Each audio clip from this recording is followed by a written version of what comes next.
Okay, good afternoon everyone. Welcome back. Am I audible? Please do let me know.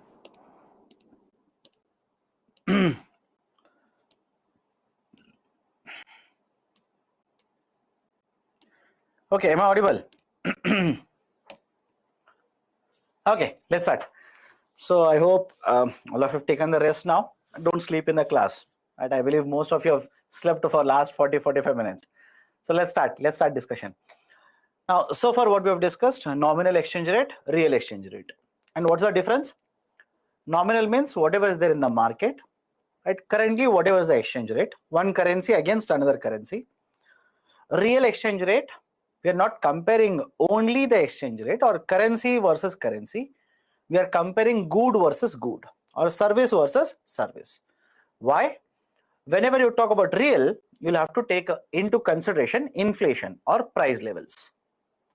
So that's the reason I said more than nominal exchange rate. Nominal only affects, right, the currencies. Right? That is the value of one currency against one more currency.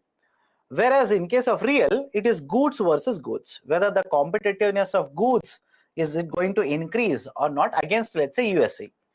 Is imports going to increase from USA? Please remember this. Either you talk about nominal exchange rate or real exchange rate. It is always against one currency against one more currency or a good versus one more good of another country. Now let me go ahead. Let me continue the discussion here. Before I start the discussion, I just want to ask you a simple question to all of you. Not very technical also. You don't have to have a PhD also. Just think of this and let me know.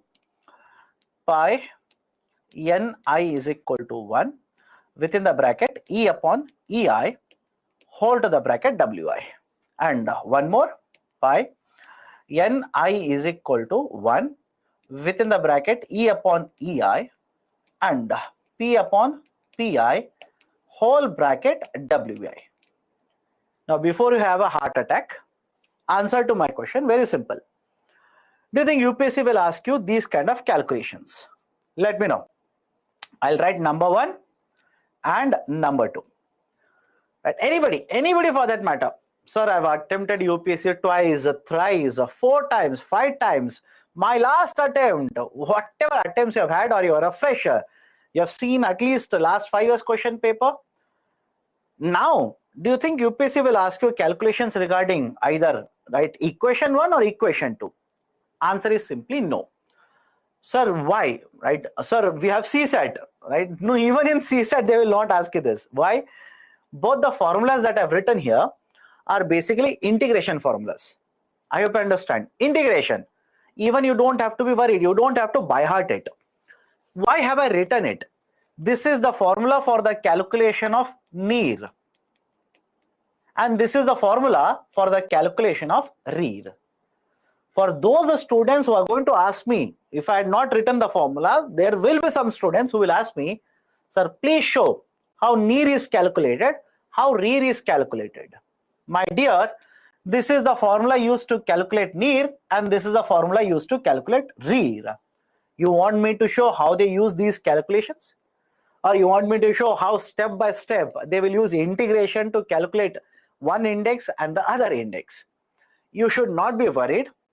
If you are going to take economics optional, maybe then this is your headache. But that is optional. This is GS paper 3. Remember this. These are the 2 formulas.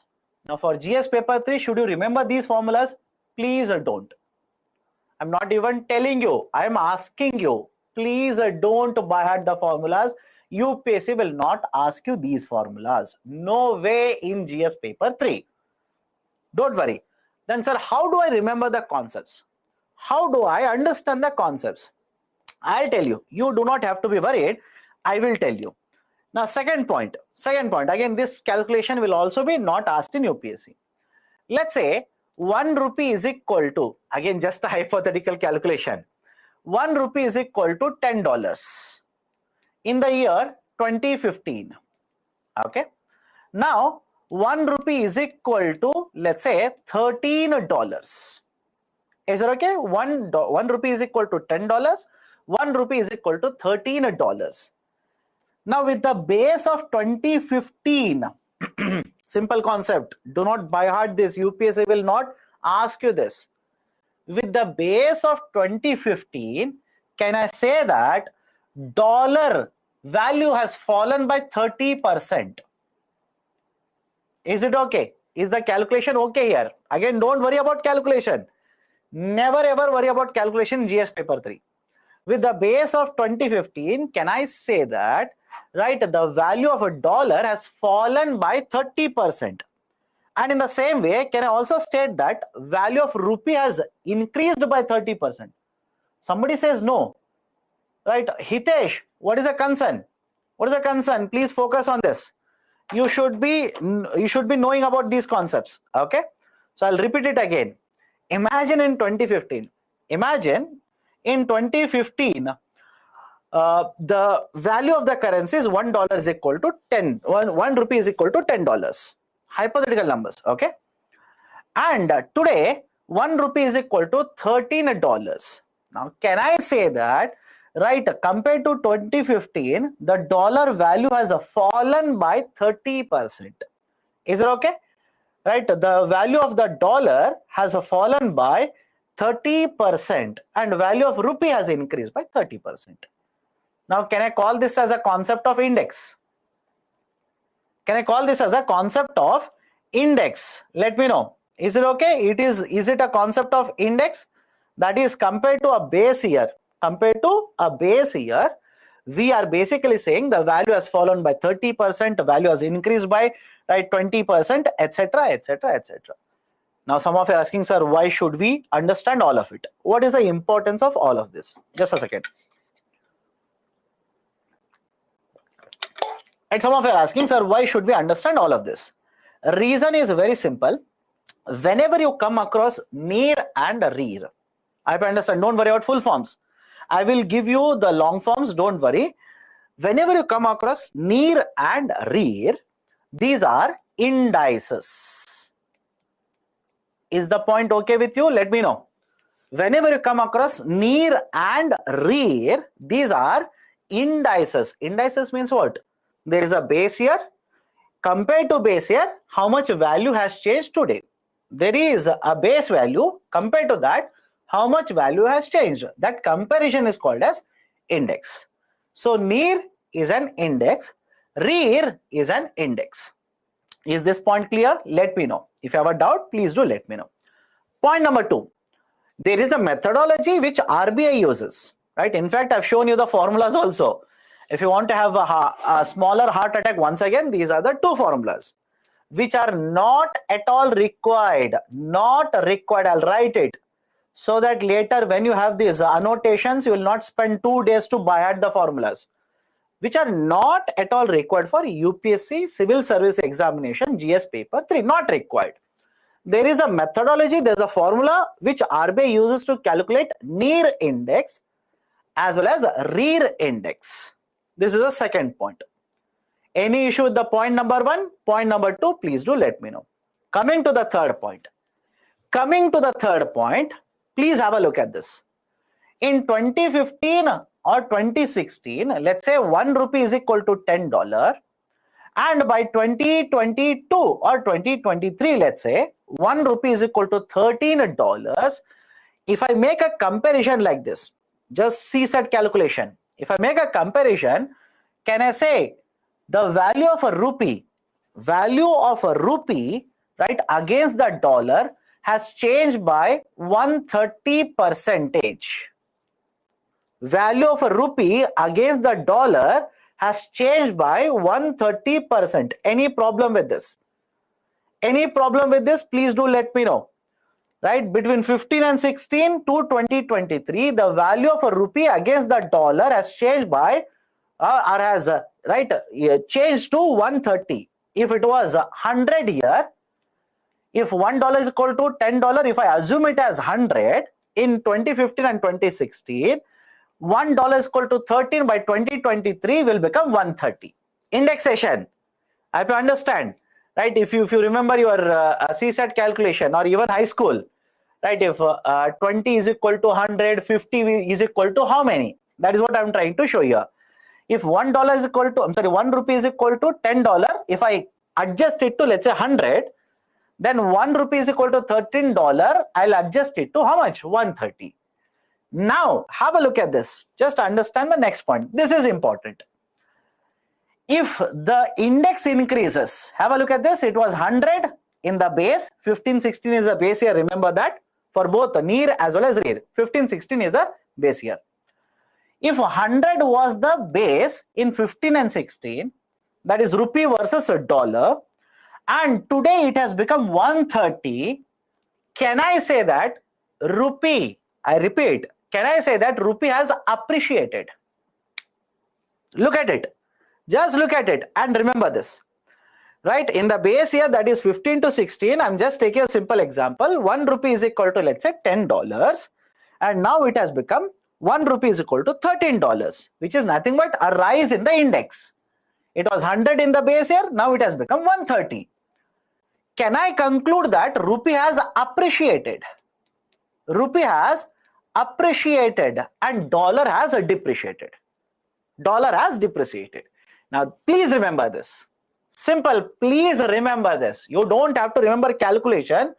All you need to remember is if the index goes up, rupee appreciates, dollar depreciates. Please remember this, right? Or rupee appreciates. At least remember that. If index increases, rupee appreciates. If index will fall down, rupee depreciates. Please remember these terminologies. Why? Now entering into the concepts, near and rear. First point, both are indices. Both are indices. Both are not individual numbers. These are indices. That is, we are comparing rupee versus basket of currencies or export competitiveness of India with the rest of the world. Now, what do you mean by this? Point number one. Under the nominal exchange rate, I compared rupee versus dollar. All of you agree? Under nominal exchange rate, what we made? We made a comparison of rupee versus dollar. But is it okay if I say India does not trade only with USA, India trades with other countries as well? Just think of it. India does not trade with only USA, it trades with other countries as well.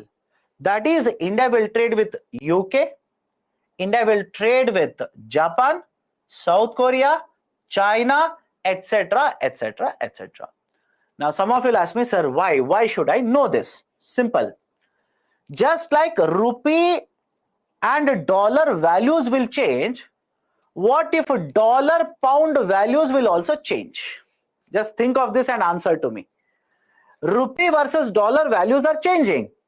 Don't you think dollar versus pound values will also keep on changing? And if these will happen, that is, dollar versus pound value will keep on changing, the trade between India as well as Europe will also be affected. All of you agree with me? If anybody disagrees, please do let me know. Right? Rupee versus dollar values will keep on changing. It's never constant.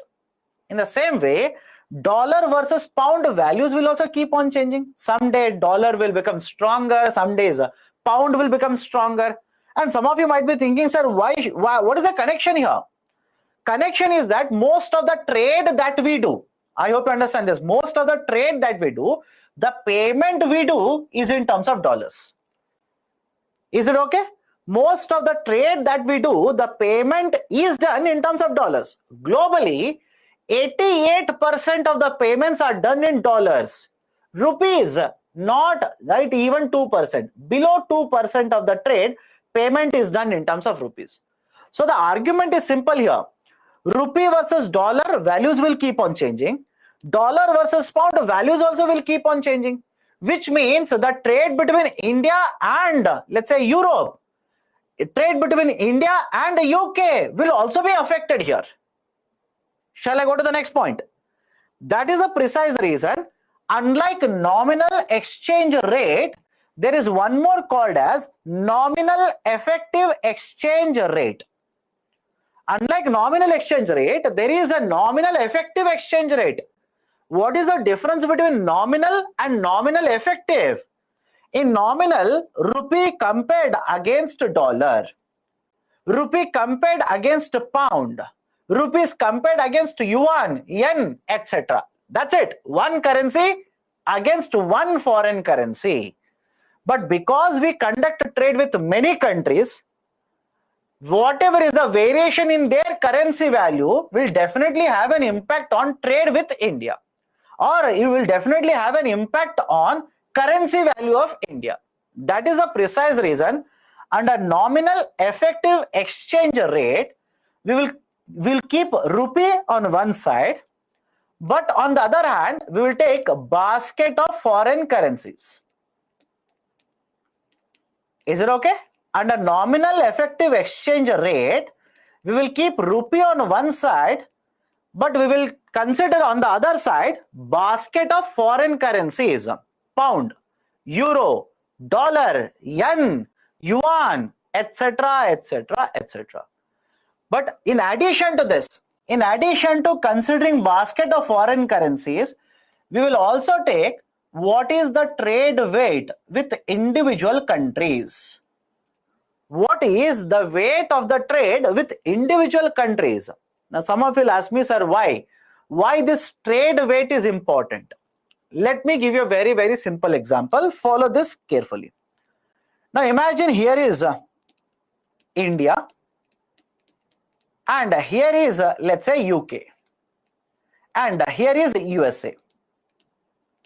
Now, total amount of trade, India to UK, UK to India, India to USA, USA to India. Let's say, I'll take simple numbers so that you understand. The total amount of trade is, let's say, $100 billion. Total amount of trade is how much? 100 billion.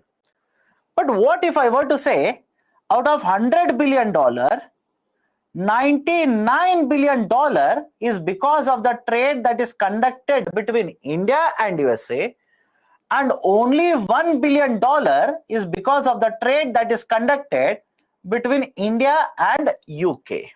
Now, simple question to you.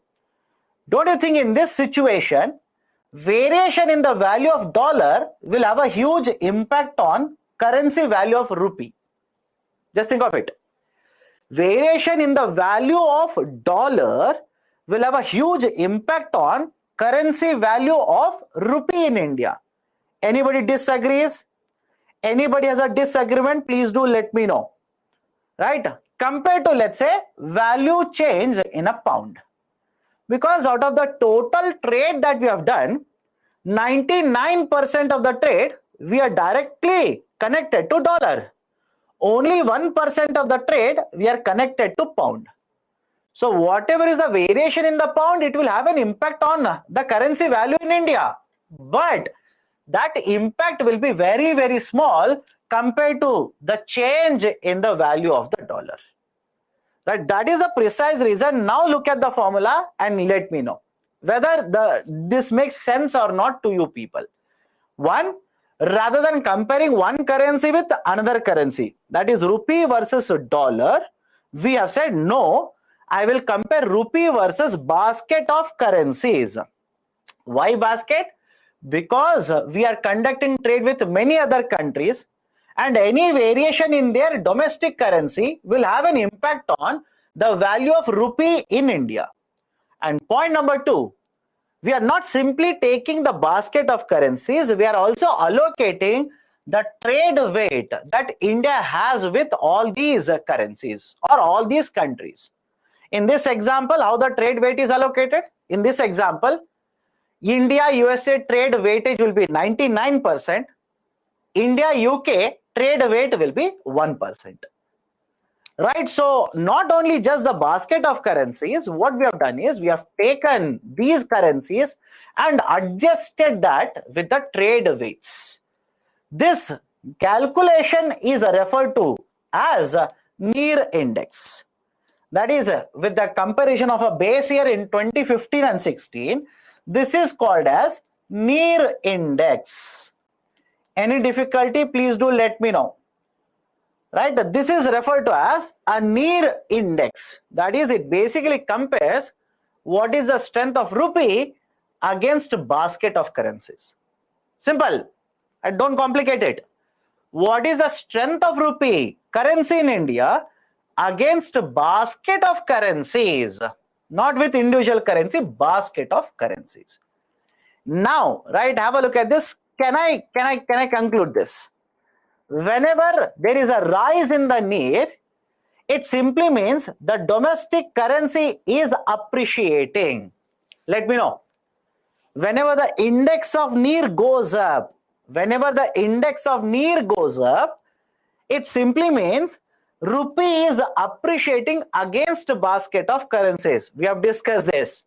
This was the reason why I started with that calculation. Right? So whenever NIR index goes up, it simply means the domestic currency against basket of currency is appreciating. And whenever NIR goes down, it simply means the domestic currency is depreciating against the foreign currency.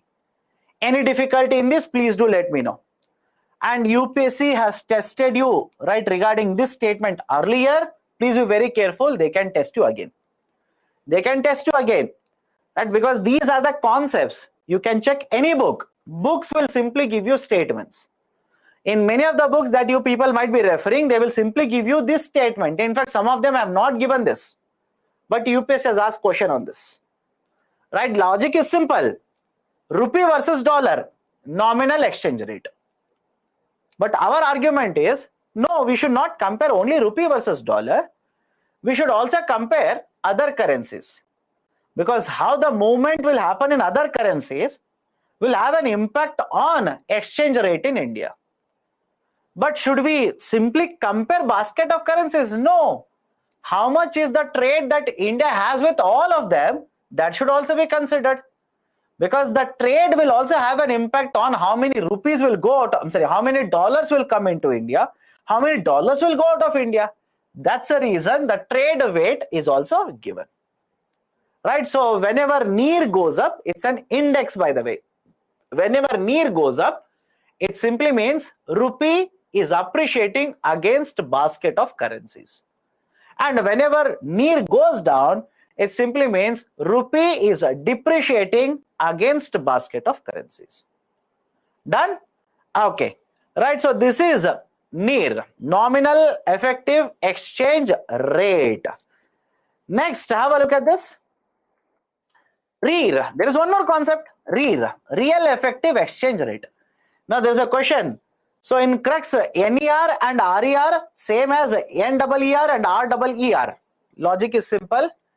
In NER, one currency against another currency. I've been telling you this for the 4th time now. One currency against another currency. In NEER, one, it is an index.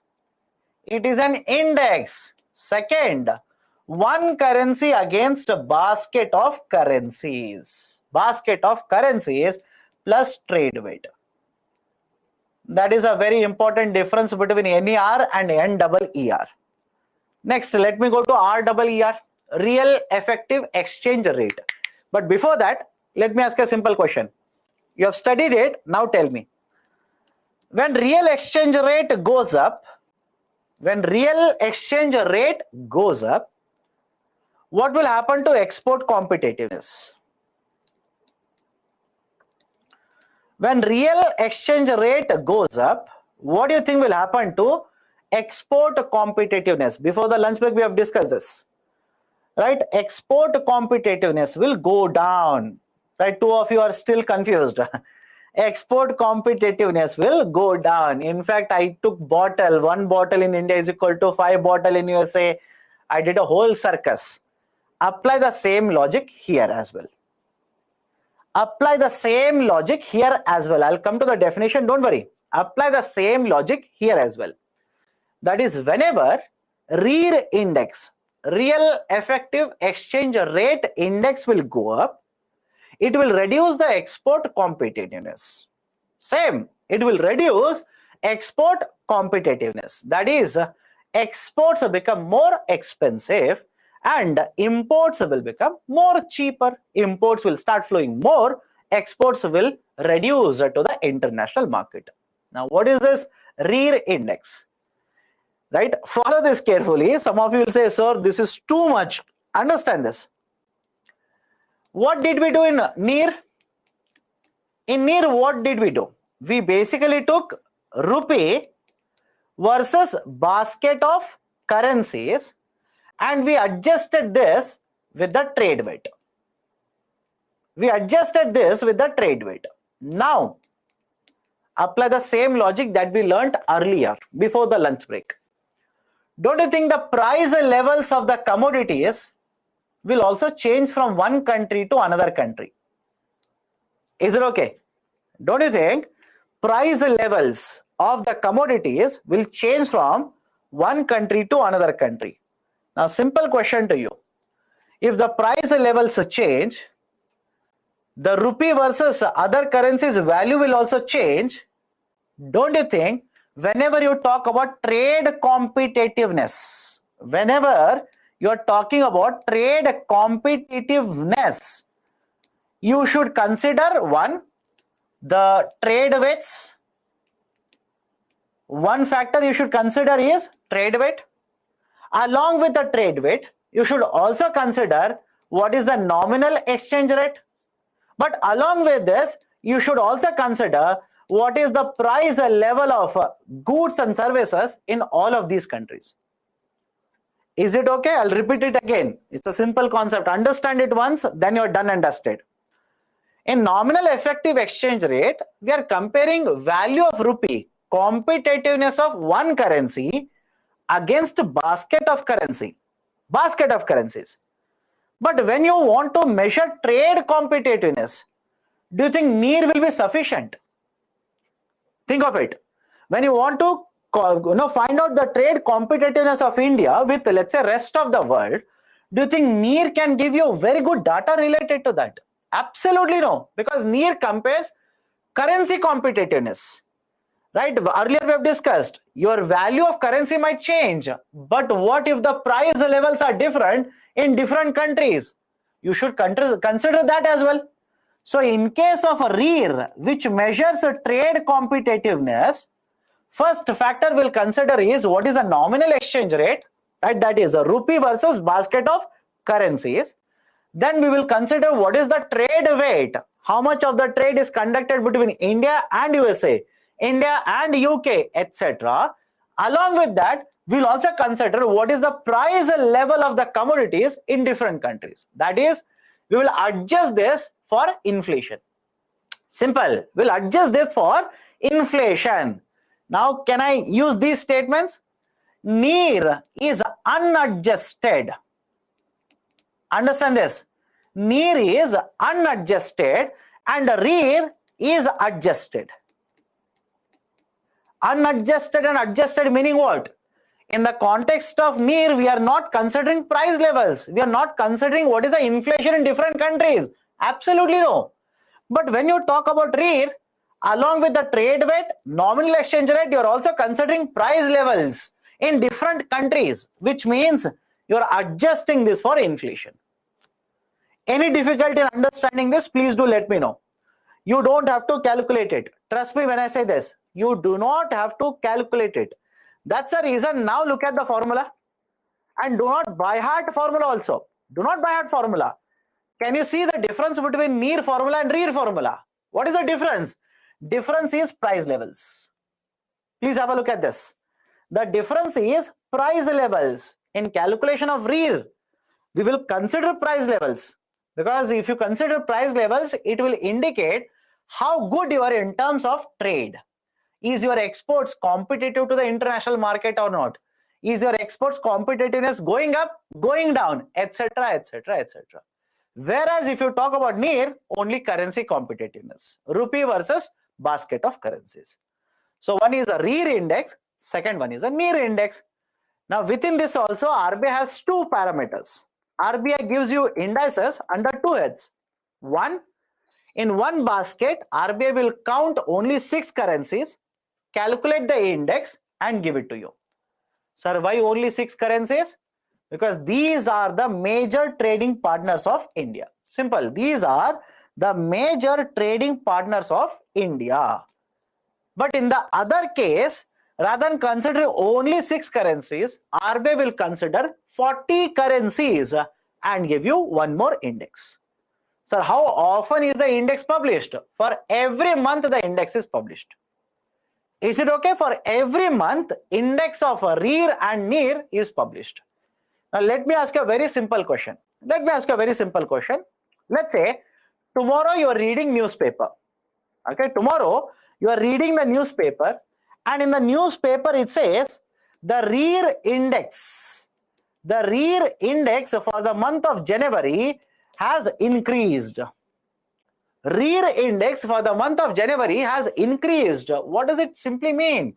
It simply means the export competitiveness of India has actually come down. Is the logic okay? Export competitiveness of India has actually come down, right? And now RBI will try to stabilize the exchange rate. RBI will try to stabilize the exchange rate. RBI will try to stabilize inflation rate, etc., etc. So this is the basic idea, right? This is a basic idea of nominal exchange rate, real exchange rate, nominal effective exchange rate, and real effective exchange rate, and purchasing power parity, PPP, purchasing power parity. In fact, once today's class is over, I'll just give you a small homework. Please open the PPT, earlier PPT, where we have discussed per capita income. I'll give you the connection. I've written it, right? Please check it. Per capita income. And under the concerns related to per capita income, there is one statement. It says, generally per capita income, right, for India is given in rupees. But internationally, we consider purchasing power parity to find out quality of life. I'll repeat the statement here. Understand the statement first. The statement that will come across under the per capita income. Now some of you are asking, sir, in which chapter per capita income is there? National income aggregates. National income aggregates, that is after the discussion of GDP. I've written one statement regarding concern of per capita income, and the statement that I've given is, generally we discuss the per capita income of India in terms of rupees. But to compare the standard of living, quality of living across the globe, it is actually purchasing power parity, right? And purchasing power parity is not given in rupees. It is given in terms of dollars. Is it okay? Right, so please go to that particular slide, have a look at it, right? You will understand what I'm talking about. Now, final point in this chapter. Please look at the near formula and the rear formula. Both are indices, by the way. Look at the near formula and rear formula. What if I say that, right? What if I say that with a change in the inflation rate, with a change in the price level, the gap between near and rear will also change?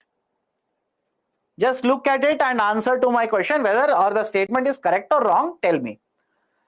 Between near and rear, if there is a change in the price levels, the gap means what is the near number, what is the rear number.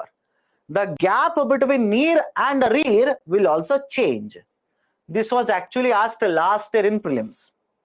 This was asked last year in the preliminary examination. Many of the students did a mistake there because they did not know the difference between near and rear. The difference is price levels. And when the price levels will change, don't you think the gap between both of them should also change? Why? In near, we are not accounting for inflation. In rear, we are accounting for inflation. So if the inflation or the price levels will change, how do you basically say that the gap will remain same? Because if you look at the formula, can I say that rear is nothing but near adjusted with inflation? Is it okay? How do you derive right rear here? It is basically you are using near formula, but you are adjusting these with inflation to get real effective exchange rate. That is a basic idea. Please do not be fooled by these kind of statements by UPSC. Done? So all these are the things that I wanted to discuss in the context of international trade, starting with exchange rate, balance of payment, foreign trade policy, World Trade Organization, and connected to that, the concept of the integration, right? That is a trade integration, right? So this is the discussion. Please revise it. As far as I'm concerned, questions have been asked, will be asked by UPSC. Please revise it. Okay, start solving now. Start solving.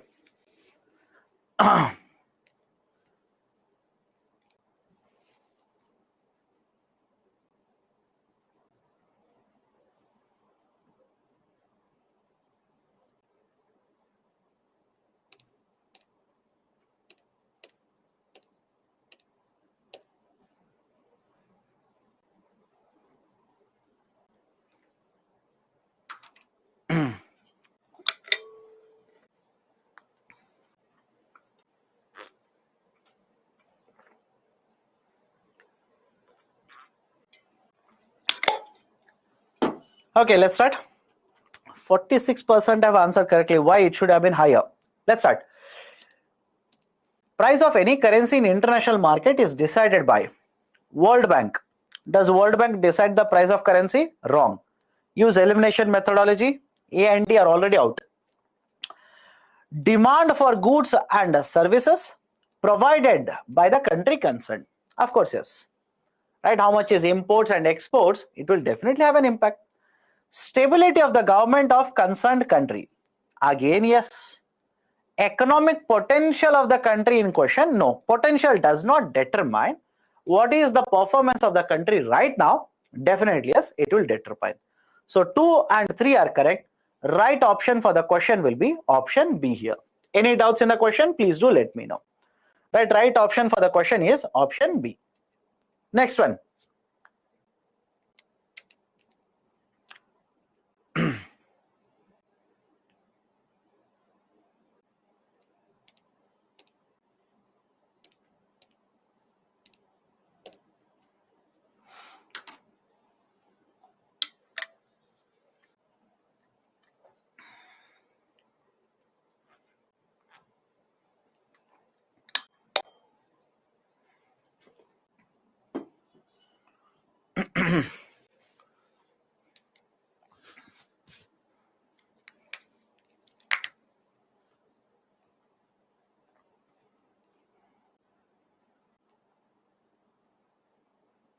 Okay, why? 19% have answered correctly. 1/6 have answered correctly. Not even slightly more than 1/6. Why? Which of the following constitutes capital account? They're talking about capital account. At foreign loans taken, foreign loans given. Just let me check. Some of you are saying, sir, your option is wrong. Let's do that. Don't worry. Foreign loans taken, foreign loans given, right? Definitely, yes, it is part of capital account. Foreign direct investment, FDI, part of the capital account. Remittances, no, remittances are part of the current account, not part of capital account. Portfolio investment, that is institutional investment or portfolio investment, yes, it is also part of, right, the capital account. So right option will be option B. What did I give? Did I give a different answer? If I've given a different answer, my mistake then. My mistake. Sir, you have chosen the wrong option. My mistake, right? So minus 1/3 marks for me. If you have chosen the right option, absolutely correct. Nothing wrong with you people. Wrong with me only. Okay, so right option is option B. Okay, so you chose option E. Okay, my mistake. Next one.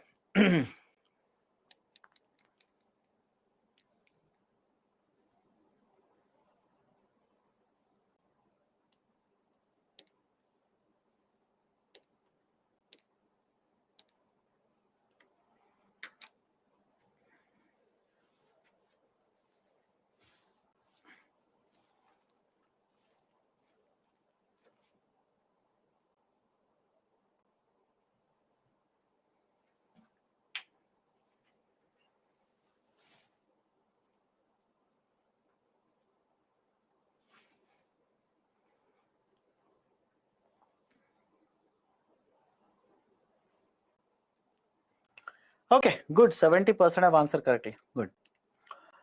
The balance of payments of a country is a systematic record of all import and export transactions of a country during a given period, normally a year. Please do not misunderstand the term import and export with import and export transactions. They are saying import and export transactions, meaning what? Those are transactions which will lead to inflow of dollars and outflow of dollars. A is correct. Let me eliminate the remaining. Goods exported from country during a year. No. Goods exported or imported, it's part of the BOP. Economic transactions between the government of one country to another, again part of the BOP. Don't you think loans taken, loans given, part of BOP, not the complete BOP. Capital movements from one country to another, ECB, FDI, FPI, capital movements. But does it account for total BOP? Absolutely no. Right? Capital movements, no. Right, so all import and export transactions of a country during a given period, normally a year. Right option is option A. Anybody has a doubt here? Anybody has a doubt? Please do let me know. Okay, let's start.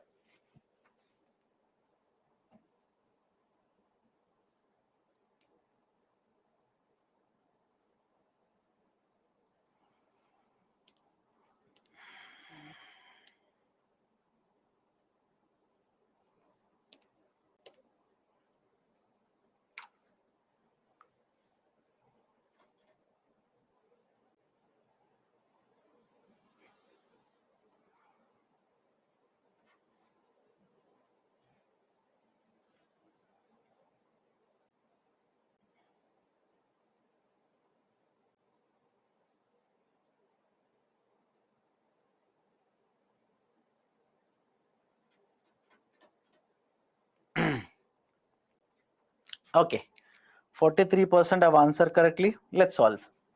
Which of the following, I believe some of you would have made a mistake in reading the statement. Which of the following are the contributors for the decline?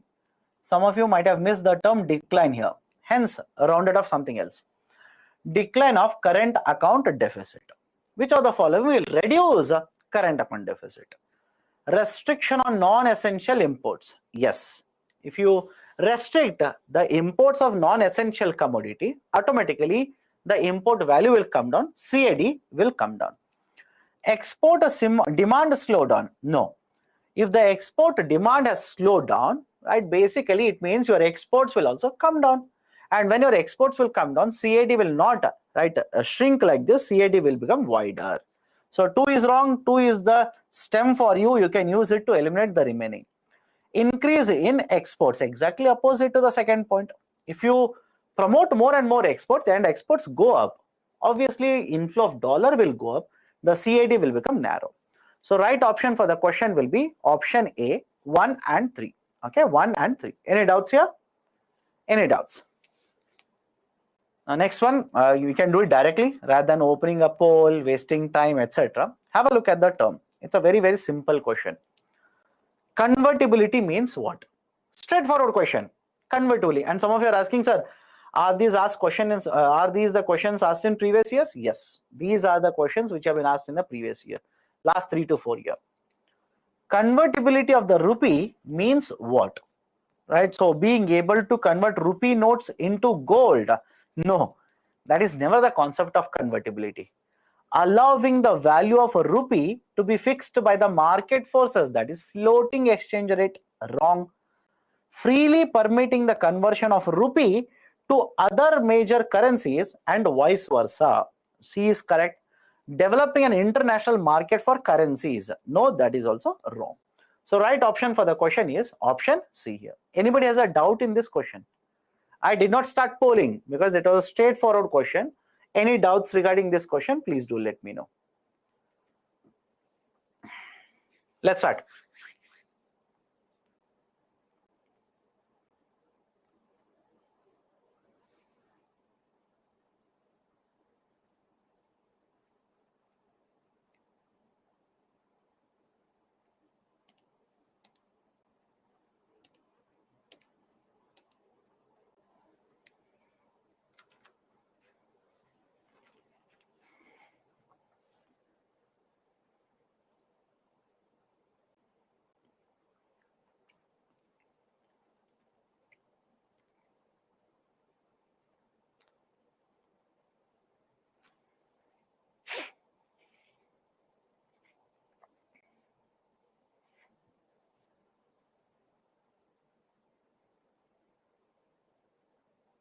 Okay, 46% have answered correctly. Why it should have been higher?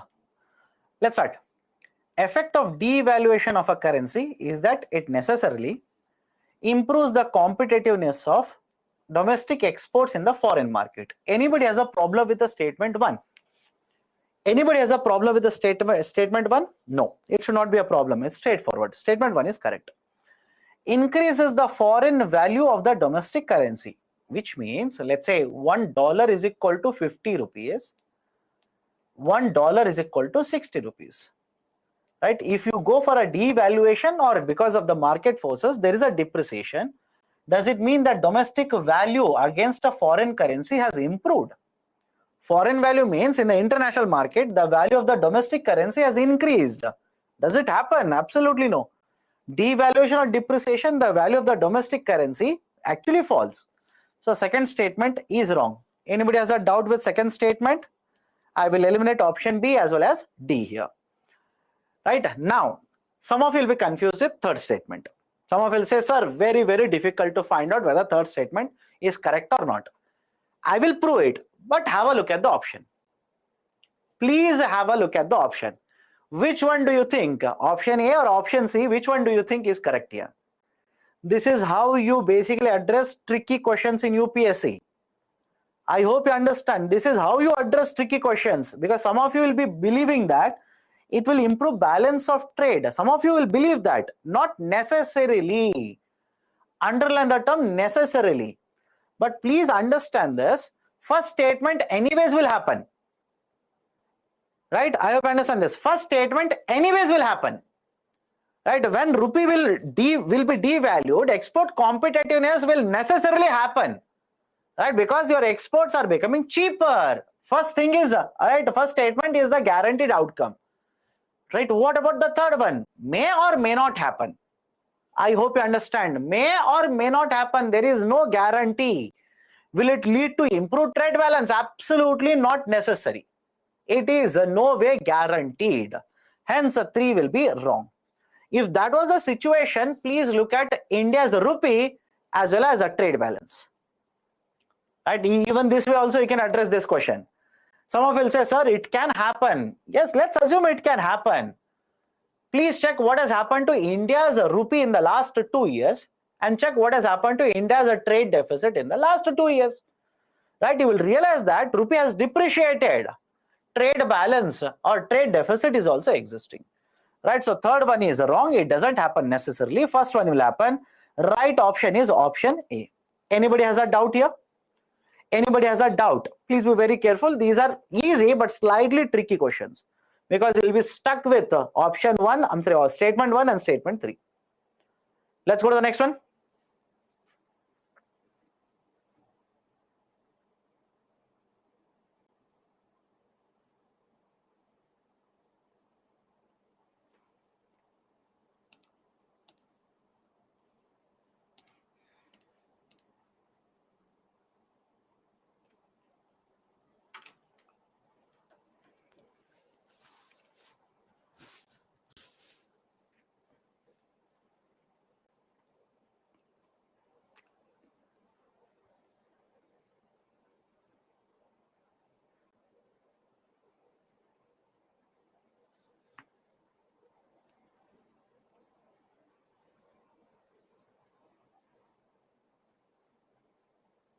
Okay. Why? 48% have answered correctly. Why? Let's start. Right now, let's say, because some of you are concerned about statement 3, right? And trust me, UPSC will do this. When I say this, trust me, UPSC will do this. You could read 100 books, then also one or the 2 statements will come like this, where you will not know the answer directly. But there are always certain tricks to solve these kind of questions. How? Let's say you have read the book. I have also taught, but I did not cover what is the impact of inflation between near index and rear index. Let's assume. Let's start now. An increase in the nominal effective exchange rate indicates appreciation of the rupee. Correct? Is statement 1 correct? Of course, as we have discussed this. Statement 1 is correct. Look at the second statement. Increase in the real effective exchange rate indicates an improvement in the trade competitiveness. If REER increases, trade competitiveness will not go up, rather it will go down. So second one is wrong. So now you know that 1 is correct, 2 is wrong. Can you apply it?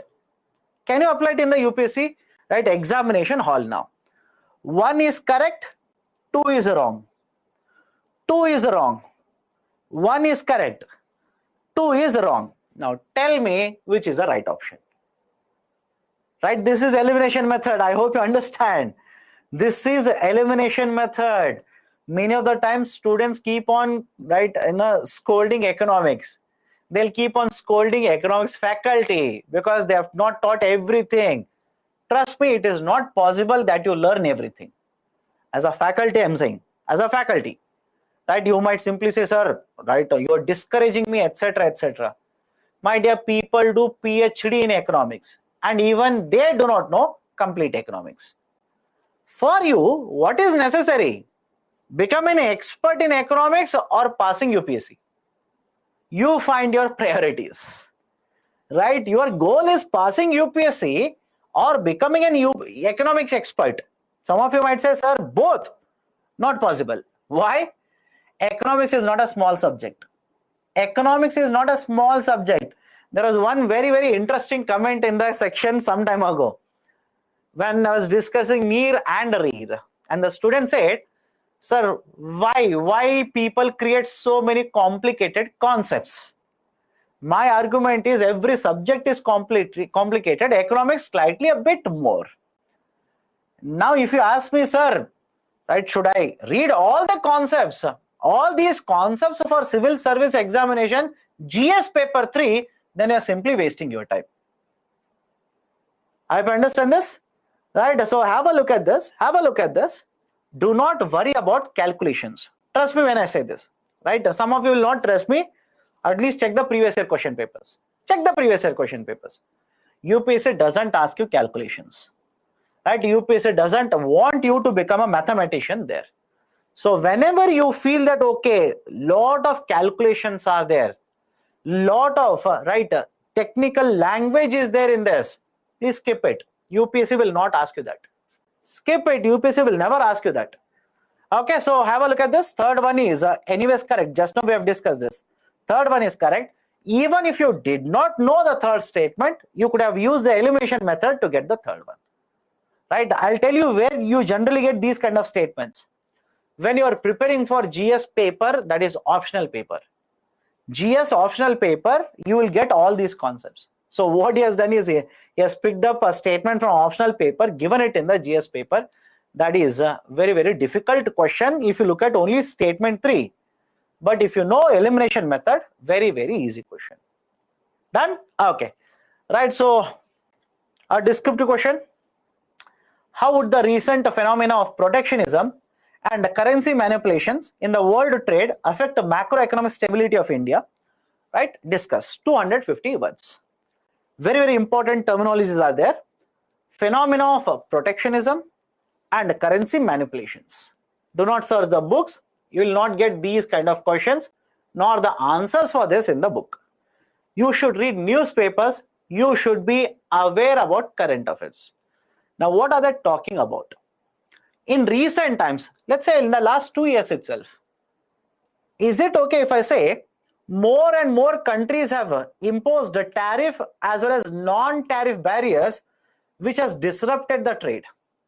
Just think of it. Right? Just think of it. In the last 2 years only, pandemic, for example, pandemic, various countries have imposed the tariff as well as non-tariff barriers in order to protect the domestic market. So what do you mean by that? If you talk about food security itself, if you talk about food security, there was a war which broke out between Russia and Ukraine. Russia attacked Ukraine and there was a full-fledged war. Ukraine is very important. Why? Not just because of a country, but because they are one of the major exporters of wheat to the international market. Now, export of wheat was cut off because they are fighting war. And some of you ask, sir, if they are fighting war, how wheat exports will be affected? I'll give a very simple example. Imagine here is a port and from the port wheat is loaded into a ship. Now the ship will start moving away from Ukraine into something else or other country. Do you think Russian vessels will allow it to go? Simple idea. Do you think Russia will allow the ship to go like this? Right? In fact, very recently they have signed an agreement. Now they are allowing. But during the outbreak of this particular war, they did not allow. They basically, right, attacked the ships. So argument is, when the countries go to war, exports will be affected. Wheat export was affected. Now countries such as India was concerned. Other African countries were concerned because wheat is one of the very important staples in the international market. Now what did other countries do? Market prices started going up. Just like India, other countries also said we will impose export restrictions. I hope you understand. Right? Many other countries imposed export restrictions. Now, is it not protectionism? I hope you understand. Is it not protectionism? Of course, yes. It is a protectionism. There has been a rise of protectionism. And what about currency manipulation? China has been accused of devaluing their currency. Right? China has been accused of devaluing their currency. And when you talk about currency manipulation, can I say even federal tapering will lead to changes in the currency values? Let me know. I'll repeat. Even Fed tapering that they do will have a huge impact on currency values, not only in India, but across other markets. Right? Any problem with understanding these statements? So have a look at this. There has been a rising trend of these kinds of activities, either through tariff barriers, non-tariff barriers, monetary policy tools, etc. As a result of which there are certain impact, or there is certain impact on stability in the Indian economy. Right, sir? How the stability will be affected? Simple. If there is, right, let's say a rise in the interest rate in USA, there is an outflow of dollars from India. That will influence rupee exchange, which will lead to depreciation of rupee. Now tell me, if rupee depreciates, will it not have an impact on import value into India? Will it not have an impact on inflation in India? Will it not have an impact on volatility in the forex market? Right, so argument is simple. A lot of these issues will have an impact on, right, let's say even fiscal deficit of government of India. How? Right, if there is a fight between Russia and Ukraine, right, the outflow of, let's say, the commodities such as oil has been restricted. OPEC has restricted output of oil. Right, the exports of fertilizers have been affected. As a result of all of this, the prices of fertilizers in India has increased. And when the price of fertilizers start to increase like this, government will provide more subsidies, which will lead to higher fertilizer subsidy, higher revenue deficit, higher fiscal deficit. Right, so there is a lot of impact of all these protectionist measures or currency manipulations which are done in the international market, which will have an impact on stability in the Indian economy. Okay, so I've given a model answer here. Please have a look at it. Right, protectionist stance in the USA. Right, USA imposing more and more tariffs on India's exports. China is retaliating against it, as a result of which the supply has got disrupted. Many other countries are getting disrupted, or their trade is getting disrupted. Quantitative easing and federal tapering done in USA is affecting us, etc. So these are certain important points regarding the kind of question which has been asked here. Okay. Right, any doubts regarding the question? Please do let me know. Right, any doubts regarding anything in the chapter? Please do let me know. If you say no, I'll shift to the next chapter. How NER, if increases, currency appreciates. Again, you don't have to get into calculation, because again I'll have to show you what is appreciation, what is depreciation, etc., etc. Simple. Whenever NER, right, that is a nominal exchange rate increases, right? How NER increases? I believe you are talking about NER, nominal effective exchange rate, right? Because it's an index. It is basically an index. If the index goes up, it's a comparison between rupee versus a basket of currencies. If the index goes up, it simply means value of these has gone up, right? That is number of these basket of currency has gone up, which means rupee has appreciated, this side has depreciated. That's a basic idea. Okay, done. Could you show focus areas? All these are important areas, my dear. All these are important areas. Don't skip anything in these. All these are important areas only. Okay, any other doubt? Any other doubt regarding the chapter international trade? Important for both prelims as well as mains. Both questions have been asked in prelims as well as mains. So focus on it. Do not skip. But more importantly, please read current affairs. I hope you understand. Please read current affairs. Right now, I'll give you a thought. I'll just give you a thought. Right now, you think about it. Recently, there was an issue of George Soros. I'm pretty sure all of you heard of him. George Soros. I'll give you a statement. Think of it. The capital account convertibility, right? That is partial capital account convertibility is the protection that we have against shorting done by George Soros. Just think of it. The partial capital account convertibility that we have in India is the answer to the shorting that could be done by Mr. George Soros in the future. Now, UPSC can ask you a question related to these concepts. They can ask you questions related to these concepts. To understand what I've told, you should have read current affairs, Indian economic current affairs. Who is Mr. George Soros? Don't read about his birth, right? At what age he ran away from that country, this country. UPSC doesn't bother about it. Civil services is not about his history. It is about what is he known for. What is he known for? If in fact, right, what he says happens in India, what is going to be the impact on the market? How can we protect against such activities, etc., etc. Okay, just think of it. Next chapter, subsidies. Next chapter that I'll be covering is the concept of subsidies. Now, what are the points I'll be covering here? First, I'll start with the definition and classification of subsidies. Then certain examples of subsidies. For example, you must have heard of direct benefit transfer in LPG, fertilizer subsidy, etc. Then we'll have a discussion regarding direct benefit transfer. Then e-rupee, very, very famous now. Keep your eye on this idea for e-rupee. And finally, we'll have a discussion regarding WTO and subsidies. In fact, when I was discussing WTO, I told you this. There is a discussion related to agriculture subsidies. We'll connect it to WTO. Right? Have patience. We'll have a discussion. Now, let me start. What do you mean by subsidy? Let me start with definition of subsidy. Subsidy simply is a benefit, a cash benefit or a kind.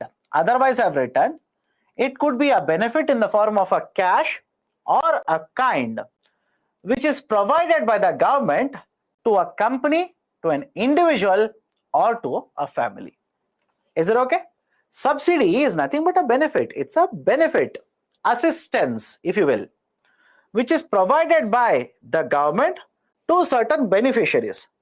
Now, the beneficiary could be a company, could be, right, an individual, could be a house.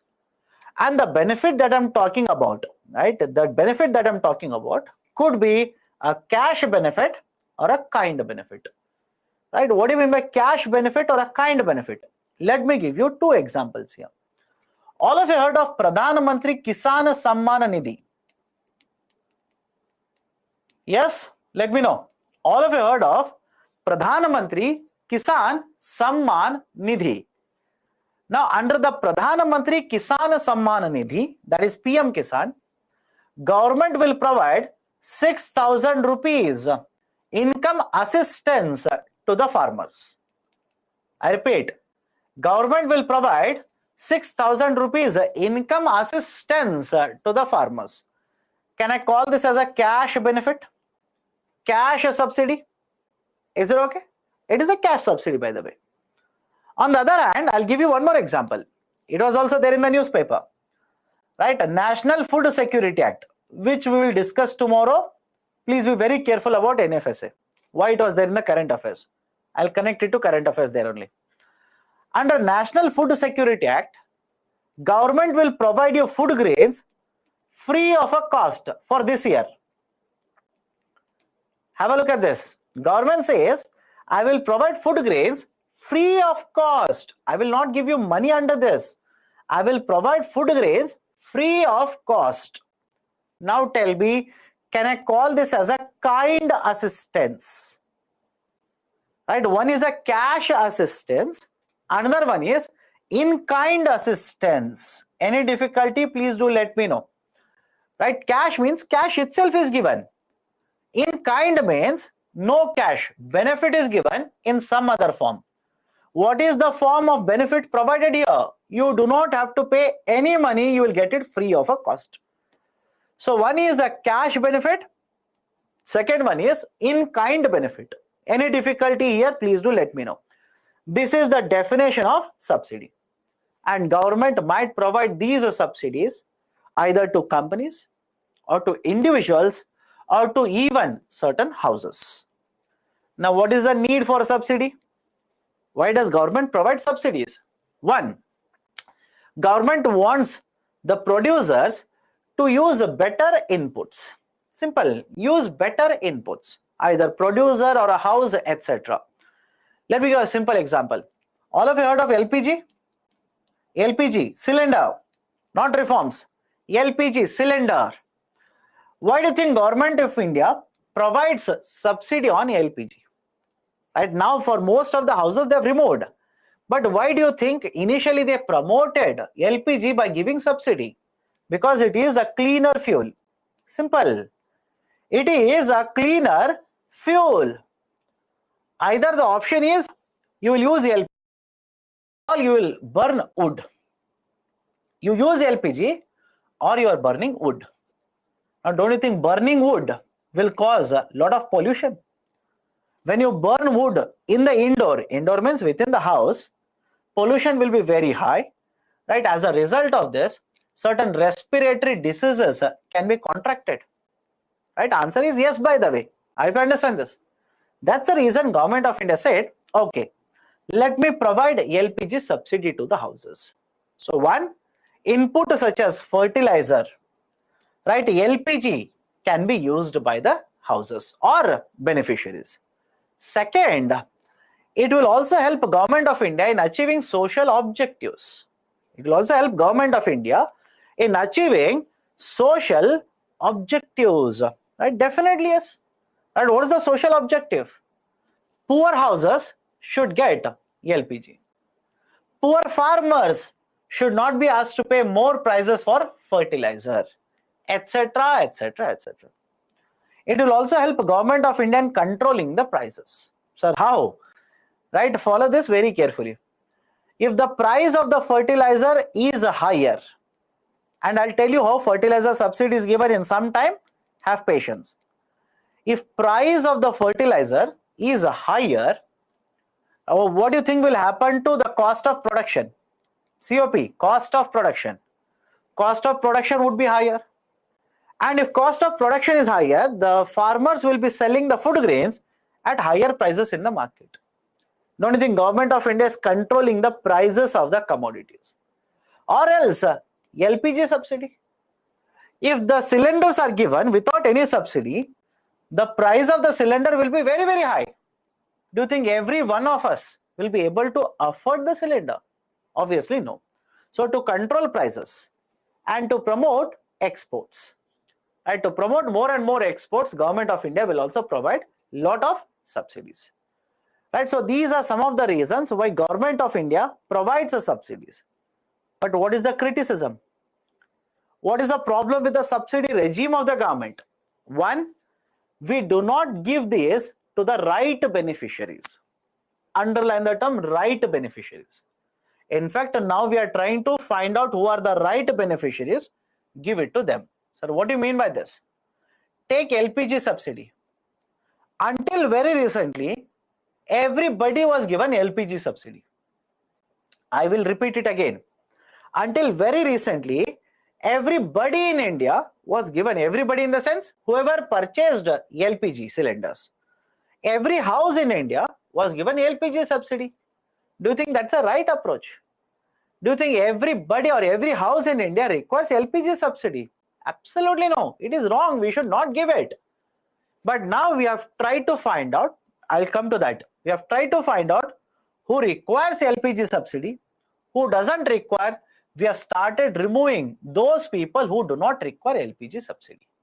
Right? So one issue or one criticism against the subsidies are ill targeting. We do not target. Target means find out who is the right beneficiary.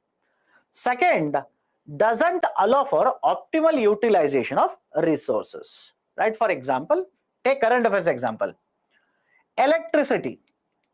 How many of you know that in large number of states or in many states, whenever electricity is used for agriculture purposes, it is provided free of cost. Understand this. Whenever electricity is provided, right, to agriculture sector, it is provided free of a cost. What is the problem? If electricity is available free of a cost, don't you think farmers will use a lot of electricity, use the pumps, drag out the water, that is pump the water, and keep on using the water for irrigation purposes. Now, as the result of that, what do you think will happen to underground water level? The water level will go down. Right? So it doesn't allow for optimal utilization of resources. And again, there are many examples of this. I'll give you example of fertilizer later. Government provides subsidy for fertilizer. That also is leading to inefficient utilization of resources in India. That we'll understand in some time. Creates inefficiencies in the market. Right? That is, in case of the subsidies which are given, some of the subsidies are given, or for some of the consumers, the subsidies are given at a higher level, some of the consumers at a lower level.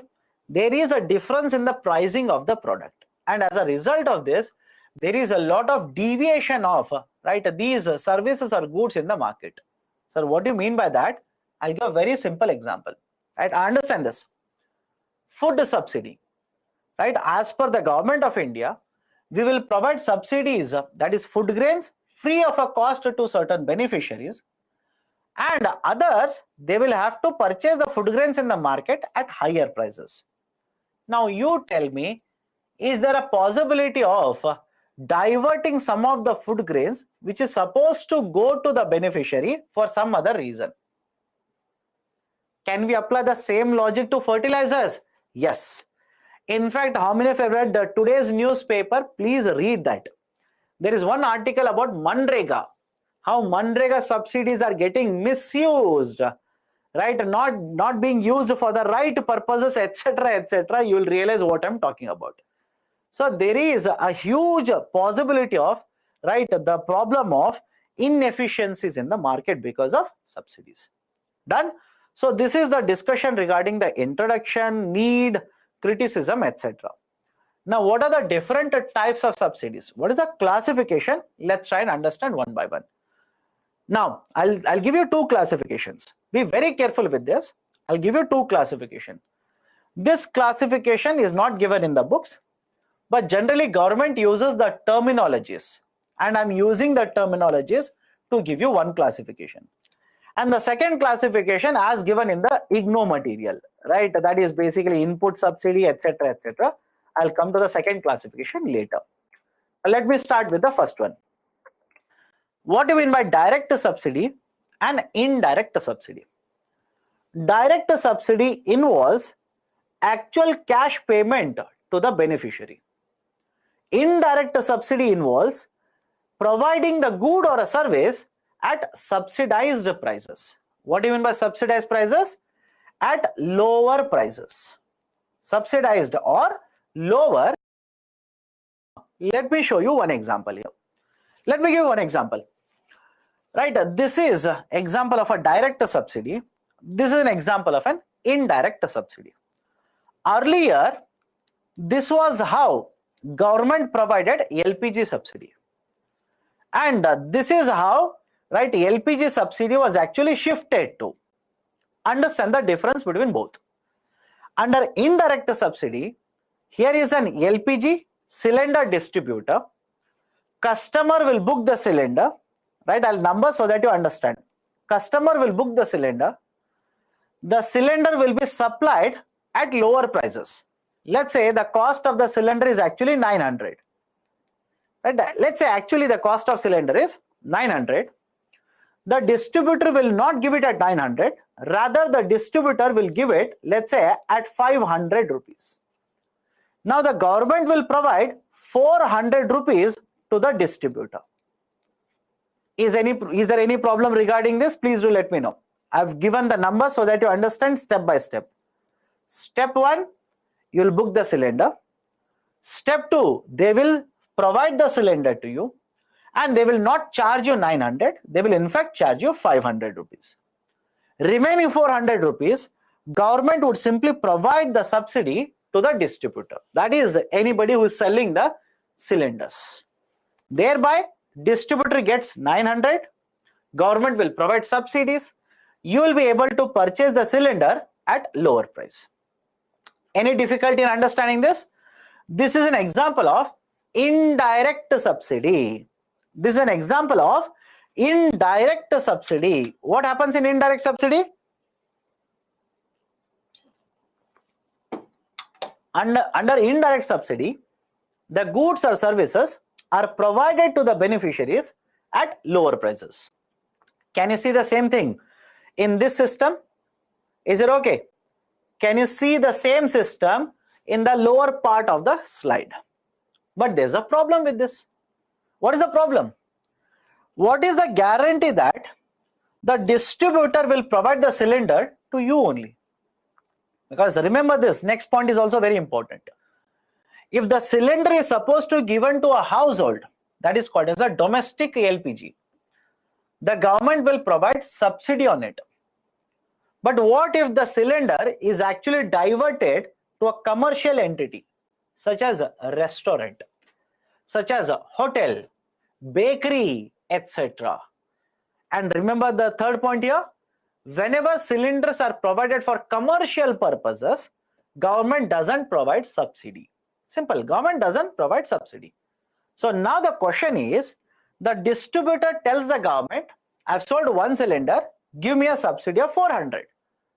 What is the guarantee that the distributor has given the cylinder to consumers only, that is houses only, and not to a restaurant?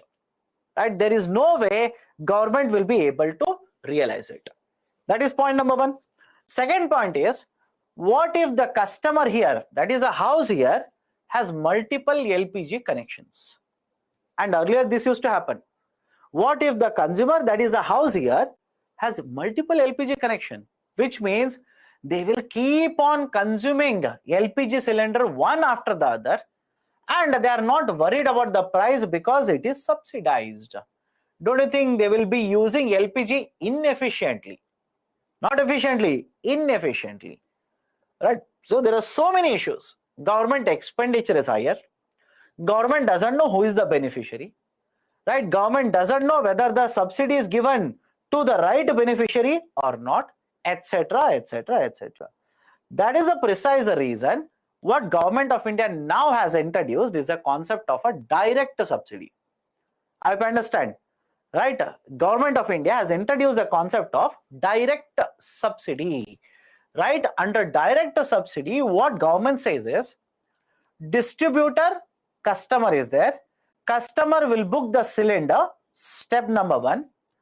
Distributor will sell the cylinder, step number 2, at 900 rupees. Distributor will sell the cylinder, 900 rupees. Now government will simply transfer 400 rupees subsidy into the bank account of the customer. Is it okay? Government will simply provide the subsidy into the bank account of the customer.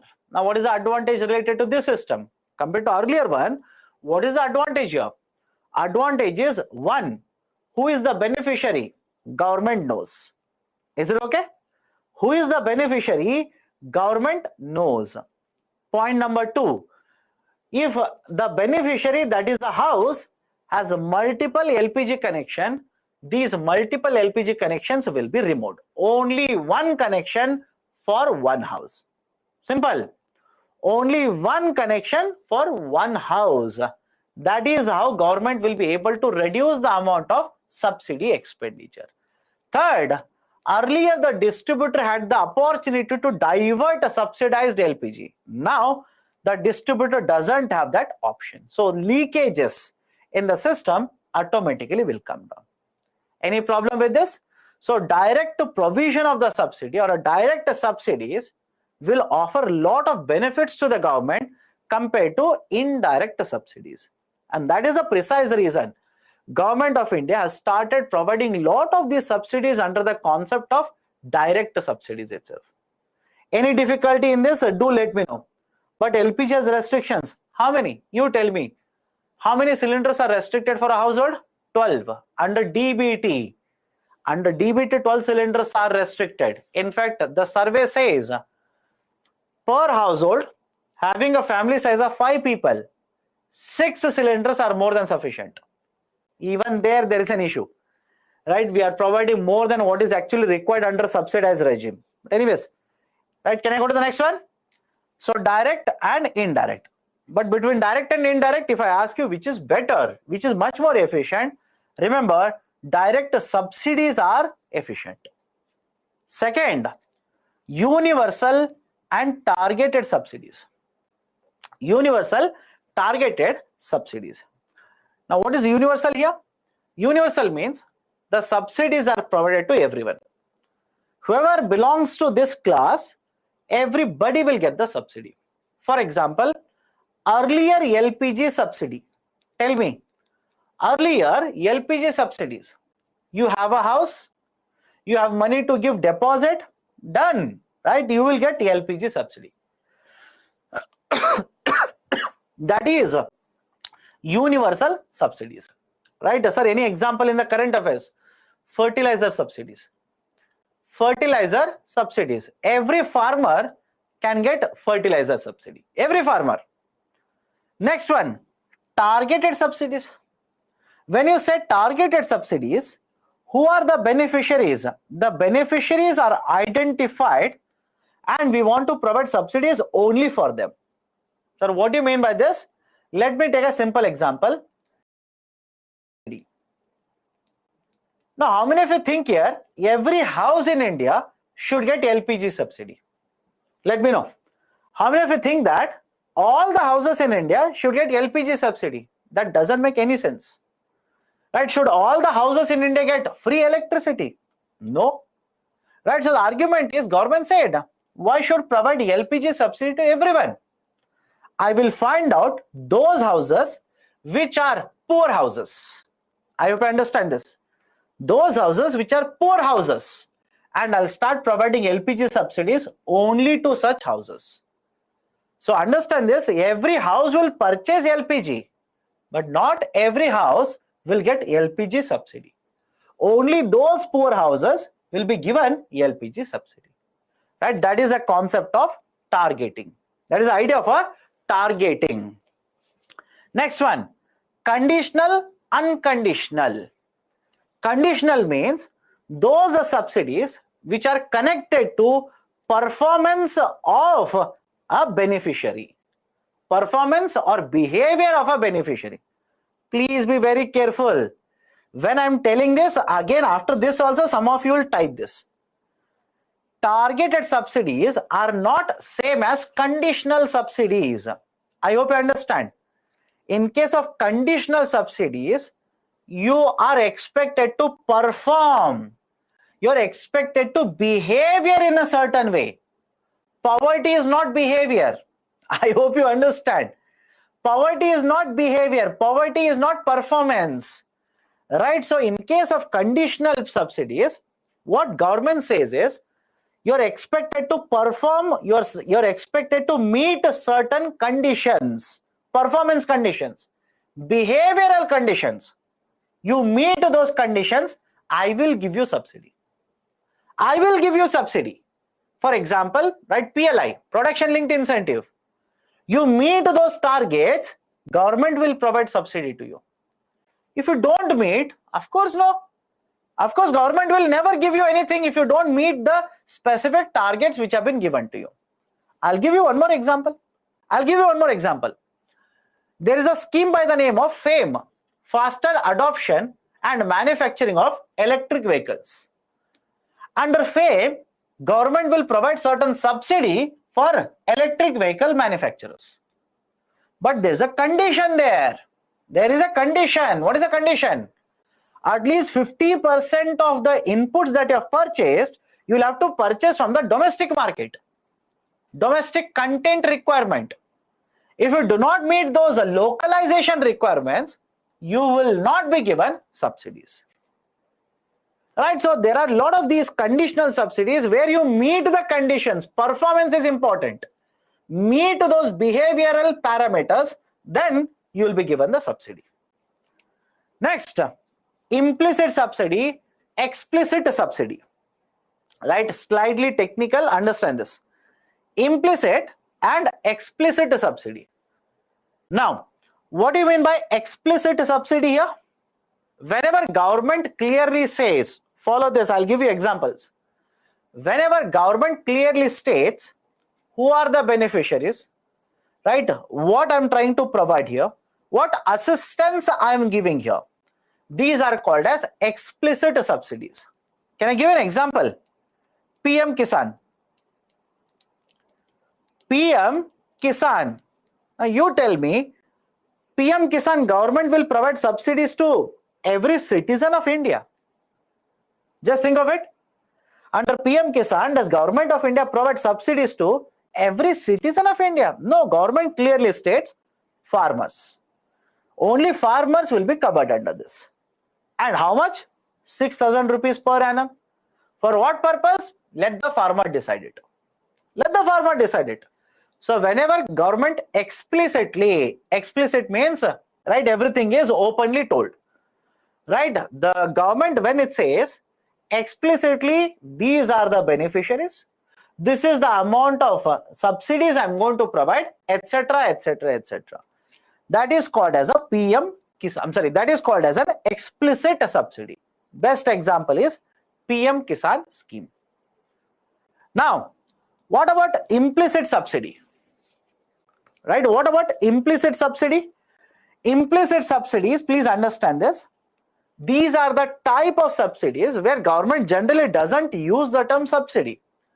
But government, by controlling the supply, controlling the prices, will ensure that benefit is provided. Understand the difference here. Understand the difference here. Right? What is implicit subsidy? Government doesn't say this is a subsidy, but government will provide a benefit. But how? Government will control the pricing. Government will control the supply. And when government will control prices and supply, it will ensure that certain benefit is given to market. Sir, how is that possible? Let me give a very simple example. All of you have heard of train ticket prices? Heard in the sense specifically the ticket pricing.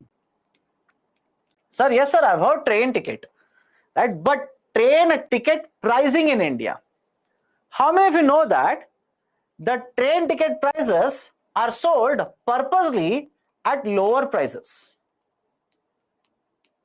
The ticket pricing purposely is kept at lower level. Right, sir? What do you mean by lower level? If you have traveled by the train, you will know there is a AC, right? Tier 1, Tier 2, etc. like this. But apart from the AC also, there is a sleeper class, there is a general class. Now tell me, what is the ticket pricing for general class? How many have traveled by the train? They will know this. What is the ticket price for a general class? The ticket prices are very, very low. Very, very low. In fact, if you basically shift in the sense, rather than government deciding the price, if the private sector will do that, it will not be 150, right? It will not be 180, it will not be 120, or it will not be even 50 rupees also. It will be much higher than that. But what is the government of India doing here? Government of India will control the supply. Government will control supply. Government will control the price. Rather than charging, right, the traveler, let's say 100 rupees. Rather than charging the traveler 100 rupees, government will charge, let's say 70 rupees on the traveler. Is it not a benefit? Think of it. Is it not a benefit? Is it not assistance? Is it not a subsidy given by the government? But tell me, have you ever heard Government of India talking about railway subsidy? How many of you heard of it? Anywhere where Government of India says railway subsidy, government doesn't use the term railway subsidy. They'll say that, okay, we have kept the railway ticket prices very low so that the travelers will not feel the burden of it. Right? So these kind of subsidies, I'll give you one more example. These kind of subsidies are implicit subsidies. So what is the idea of implicit subsidy? The assistance given by the government by controlling the price, by controlling the supply of the commodity. That is implicit subsidy. Whereas against this, in case of explicit subsidy, government says this is a subsidy, I'm giving it to these people, right? These are the beneficiaries, this is the expenditure I have incurred. Right? So explicit subsidy, implicit subsidy. I'll give you one more example. In fact, I'll use one more term here. Follow the next example. Electricity. Now understand this carefully. Electricity, when it is supplied, they could supply, I'll just give a general identification here, general classification. Generally, it could be supplied for domestic purposes, that is for houses, or for commercial purposes. So what do you mean by commercial purposes? Manufacturer. Simple, manufacturing, theater, restaurants, right, etc., etc. But the issue here is that whenever the electricity is supplied for domestic consumers, the prices are very low. I hope you understand. Right? I'm talking about government, by the way. I'm talking about government. If you're there in Mumbai, all the best. Right? If you're there in Agra, all the best, etc., etc. I'm talking about the government. So when the government will supply or sell the electricity for domestic consumers, generally the prices are very low. But when the same government will supply it for commercial entities, the prices is high, very high in fact. Commercial enterprises or commercial entities are charged higher tariff rate. Domestic houses are charged lower tariff rate. In fact, in some of the states, right, you must have heard of this, such as state of, again, I'm using the term state very loosely here, Delhi. Right, the AAP government announced that up to certain limit of units, it will be provided free of a cost. I understand. It will be provided free of a cost, which means, again, please understand, it doesn't mean that electricity is given free, there is no charge there. Whenever electricity is provided free of a cost, it simply means the burden is shifted. Is the logic okay? Whenever electricity is provided free of a cost, the burden has shifted. It doesn't mean that there is absolutely no charge for it. Burden has got shifted, meaning rather than you paying the electricity bill, government will pay the electricity bill. That is the meaning of electricity is provided free of a cost. Because somebody has to pay it. Very simple. Somebody has to pay it because it is produced. And anything that is produced has a market price. So who is going to bear the burden of the market price or that electricity bill? Government. And from where do you think government will get that money? Taxpayer. Again, taxpayer is there. So argument is simple here. The domestic houses or domestic consumers will get the tariff at much lower rate. Commercial entities, they will be supplied this, right, electricity at a very high rate. Now, can I simply say the domestic consumers are getting implicit subsidy? Is it okay? The domestic consumers are getting implicit subsidy. Farmers, right, etc., etc. So this is implicit subsidy and explicit subsidy. Any difficulty in any one of them, please do let me know. Is it the same as targeted subsidy? No. Right? I believe you're talking about the PM Kisan. PM Kisan is not targeted. That is, every farmer will get PM Kisan. I hope you understand. Every farmer gets PM Kisan subsidy. That is 6,000 rupees. We are not targeting farmers. I hope you understand. right? That is within the farmers. We are not saying, okay, you are a farmer with more than 2 lakh rupee income, I will not give it to you. You are a farmer with less than 2 lakh rupee income, I will give it to you. That would be targeted, right? But this is not targeted. PM Kisan is not targeted in the sense every farmer, right, whatever the number of farmers, every farmer will get PM Kisan subsidy. Okay. Unconditional and universal, sir. Universal. Arey, my dear, unconditional means, again, can you understand the terminology behavior? Let me know. Behavior, performance. The conditional and unconditional are connected to performance and behavior. If government will tell you, you'll have to perform this way, you'll have to perform this way, it is conditional. Right? If there are no conditions over your performance, that is unconditional. Right? I keep on telling you this, but even then, sir, what is that? What is this? Understand the behavior, performance. That's different than simply saying every house in India will get LPG subsidy. Right? So you should understand the term performance term there. Okay? Now, one more classification: input subsidy, price subsidy, export subsidy, and infrastructure subsidy. Okay, let's go one by one. Input subsidy, simple. Farmers will purchase inputs, seeds, fertilizer, irrigation, electricity, etc. If government will provide subsidy on these inputs, it is called as input subsidy. Any difficulty in understanding this? Input means anything that you have used.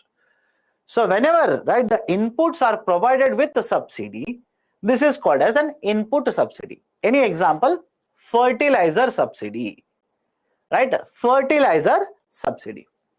Second, price subsidy, right? Look at the definition here. First, look at the definition. I'll give you example. It is the difference between the price at which FCI stands for Food Corporation of India. FCI stands for Food Corporation of India. It is the price, it is the difference between the price at which FCI procures food grains and the price at which FCI sells under PDS. PDS stands for Public Distribution System. Okay, PDS is Public Distribution System. Okay, let's start. Understand the process here. Understand the process. Don't complicate it. It's simple process. Here is a farmer. Okay, and here is a beneficiary under NFSA, National Food Security Act. So at what price, right, how many kgs, etc., we'll understand it later. Please do not worry. Focus on the discussion here. Here is a farmer. Farmer has cultivated certain crop, let's say wheat. Now, this wheat will be purchased by Food Corporation of India. Sir, why FCI purchases it? Government of India has told this beneficiary, you will get, let's say, 5 kgs of food grain. Now, from where does Government of India get these food grains? Can Government of India go to the farms and start farming? Right? Do you imagine the Prime Minister or any other minister will go to agriculture field and start cultivating because they want to provide 5 kgs of food grain to the beneficiaries? Of course, no. So here is an authority, Food Corporation of India. The Food Corporation of India will purchase, right, and pay a certain price. And this price is called as MSP. We'll discuss it later. Please don't worry. Let's say the FCI will give 20 rupees to the farmer. Now, FCI will sell the food grain to the beneficiary. And right now, what is the price that the beneficiary will pay for this? Right now, it is 0 rupees. I hope you have read the newspaper. Under NFSA, the food grains now are issued at 0 rupees. Right? Absolutely no charges. 0 rupees. Now, on one side, the Food Corporation of India has paid money. On the other side, Food Corporation of India has collected certain amount, which is 0 rupees. The difference between this is called as subsidy. Is it okay?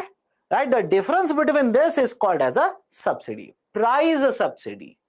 It is the difference between, look at the definition now, look at the definition.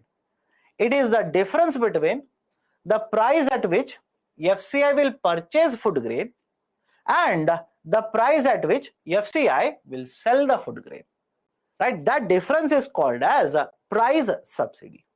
Okay, so one, input subsidy, second one is price subsidy, third one is export subsidy. I'll give you examples. In case of export subsidy, Government of India provides a lot of subsidies to promote sugar. May not be today, but until very recently, Government of India provided sugar subsidies. Why? They wanted to promote more and more exports from India to rest of the world. Right? So in the same way, right, there are many other commodities on which Government of India will provide subsidies to promote its exports. These subsidies are called as export subsidies. Sir, you have not written any definition, right? Simple definition. Whenever the government will provide subsidies in order to promote exports, these subsidies are called as export subsidies. Or earlier examples, MEIS, SEIS, right? Don't you think these are export subsidies? Right? So there are a lot of these kinds of subsidies which are provided by the government to promote more and more exports. And finally, infrastructure subsidy. Right? There is a scheme by the name of Agriculture Infrastructure Fund. Agriculture Infrastructure Fund, AIF. Right? And is this the only infrastructure subsidy? Absolutely no. Right? There is one more, SMAM, Submission on Agriculture Mechanization, which promotes right, mechanization in the agriculture sector, usage of equipments, etc. So under these types of schemes, what government does is, it will provide subsidies for development of infrastructure. Lot of subsidies are provided for the development of infrastructure. In case of agriculture infrastructure, the name itself is sufficient.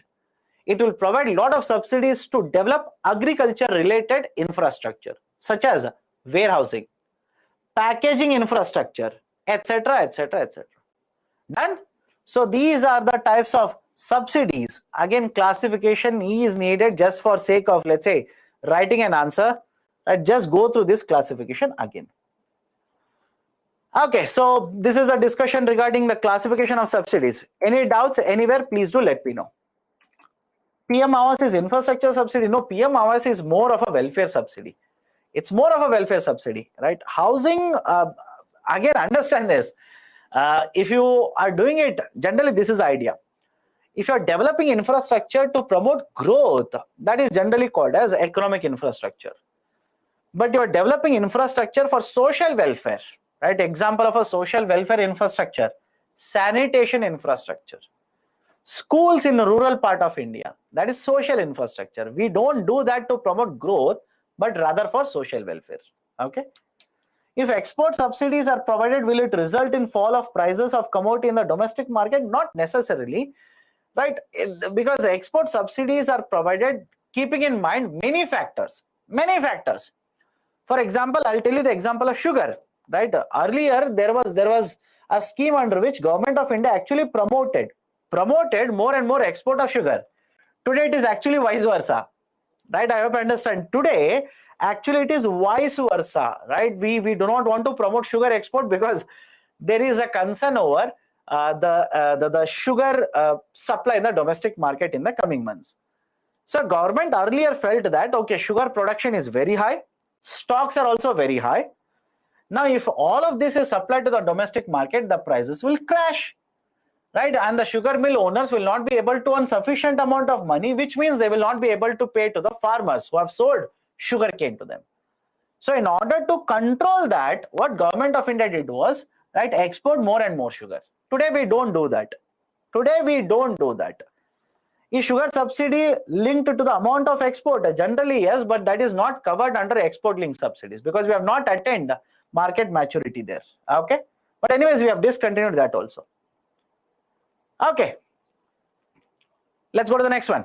Again, some of your research, this will fall where, this will fall where. Don't worry.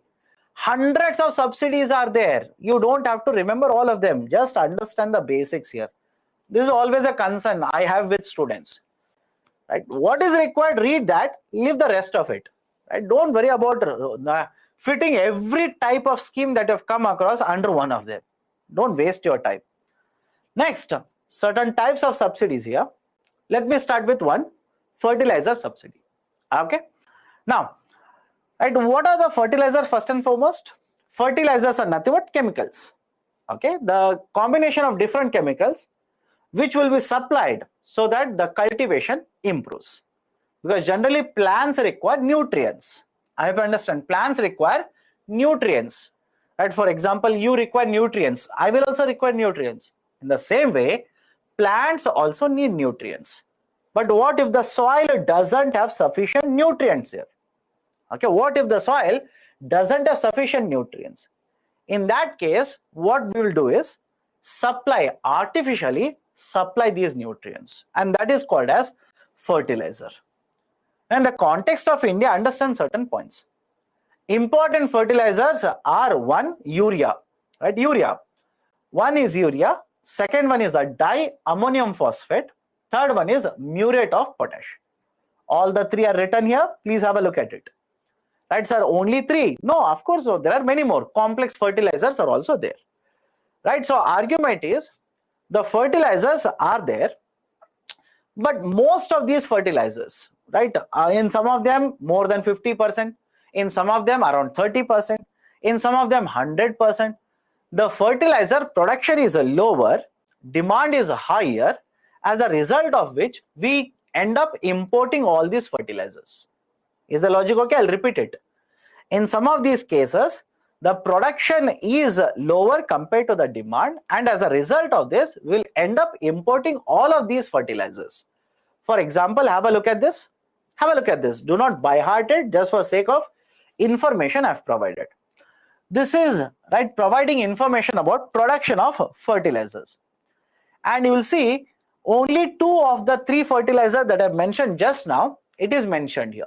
One is urea, second one is diammonium phosphate, DAP. And in fact, don't say, sir, what is the long form of this? What is the long form of this? All of them are given here. Right? DAP stands for diammonium phosphate. MOP stands for muriate of potash. Now, have a look at the graph here. You will realize that out of the total fertilizer that is produced in India, urea production is very, very high.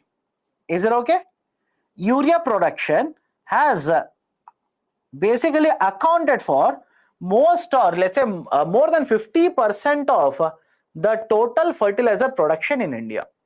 But in addition to this, right, despite producing so much amount of urea, we also end up importing urea from rest of the world. Right? Look at the other part also. We end up importing, right, substantial amount of urea. Again, how much percentage? In 1 year it will be 30%. Another year it will be 35%. Percentage will vary. But generally, right, a lot of it is produced in India. Some of it we import. That's point number one. Point number two, I said, despite mentioning three types of fertilizers, that is a DAP, MOP and urea, you will realize that only two are mentioned in the production chart. Third one is not mentioned, that is muriate of potash is not mentioned here. That is because muriate of potash, whatever is the requirement, we will end up importing it. I'll repeat it again, right? Whatever is the muriate of potash, we will end up importing it, right? That is, let's say you require 40 tons or 80 tons or whatever it is, right? All of this we end up importing. Now, why? What is the reason? Reason is that whatever raw materials we require to manufacture this muriate of potash, it's not available in India. And that's a precise reason what Government of India does is, it will end up importing all the required muriate of potash into the domestic market. All of it is imported. Okay? Any difficulty so far? Please do let me know. So one is urea, second one is diammonium phosphate, third one is muriate of potash. And these are known for specific nutrients. Right? Is it okay? These are known for specific nutrients. For example, if we talk about muriate of potash, 60% of muriate of potash is potassium itself. That's a main component. If we talk about nitrogen, 46% of urea is nitrogen itself. If we talk about diammonium phosphate, 46% is a phosphate, 18% is nitrogen. So the argument is these are known to be having major components of one or two nutrients like this. We produce except one, but we import all of them into India. We import all of them. Now, why this is important? Why is this relevant? Let me give you a current affairs connection. If the price of gas, understand this, if the price of, let's say, natural gas goes up, if the rupee depreciates, if countries such as Russia and Ukraine go to war, etc., the impact of all of it is that the price of these fertilizers will go up. And because we are an import dependent country, the fertilizer subsidy bill that the government of India will end up paying or will end up incurring, fertilizer subsidy bill will also be very, very high. Is it okay? The fertilizer subsidy bill will also balloon, will also increase like this. Right? So these are certain important points. Now, for all the three fertilizers, you talk about urea, diammonium phosphate, and muriate of potash, government provides a subsidy on all of them. How? You'll understand in some time. But it is the Ministry of Chemicals and Fertilizers. Remember this. It is the Ministry of Chemicals and Fertilizers which is responsible for implementing the fertilizer subsidy scheme. Whatever subsidy we are providing, it is provided by the Department of Fertilizer, which functions under Ministry of Chemicals and Fertilizers. Right now, apart from this, what is more important related to the concept of fertilizer? Right now, have a look at this. Although we provide subsidy for the urea, diammonium phosphate, and muriate of potash, please remember this, urea consumption is highest in India. Urea consumption is highest in India. Out of all the fertilizers that are consumed, urea consumption is highest in India. Why? Reason is very simple. Out of all the fertilizers that are available, urea is the cheapest available fertilizer. Remember this. Urea is the cheapest available fertilizer. Generally, what is the price of urea? A bag of 45 kgs of urea in the market, generally the price will be in the range of around 260 rupees to 270. Again, don't buy at the exact number. Government has the right to change it. Many of the times they have changed it. Please do not buy at exact number. So urea, government provides subsidy. DAP and MOP, government provides subsidy. But even after that, the consumption of urea is the highest in the market because it is the cheapest available fertilizer in the market. Now, how is it the cheapest? Please have a look at the subsidy that is calculated and given by the government. Imagine you are a fertilizer manufacturer and you are involved in the manufacturing of urea. Now, you have produced a bag of urea, you want to sell and make profit in the market, and you want to sell urea at a price of 900 rupees. Is it okay? You want to sell this particular urea in the market at 900 rupees. Government says, please don't sell it at 900, and this is a hypothetical calculation. Government says, please sell it at 300 rupees. Government decides the price. So government says, please sell it in the market at 300 rupees. Now you will tell the government, sir, my price is 900. You want me to sell it at 300. What about the price gap? What about this gap? Cost of production is this much. That is, my selling price is this much. You want me to sell at this much. So there is a gap. Who's going to pay me that? This will be the subsidy provided by the government. Right? This will be the amount of subsidy provided by the government. And that is a precise reason these fertilizer bags of urea are available in the market, generally in the range of 270 rupees, 280 rupees, 260 rupees, etc.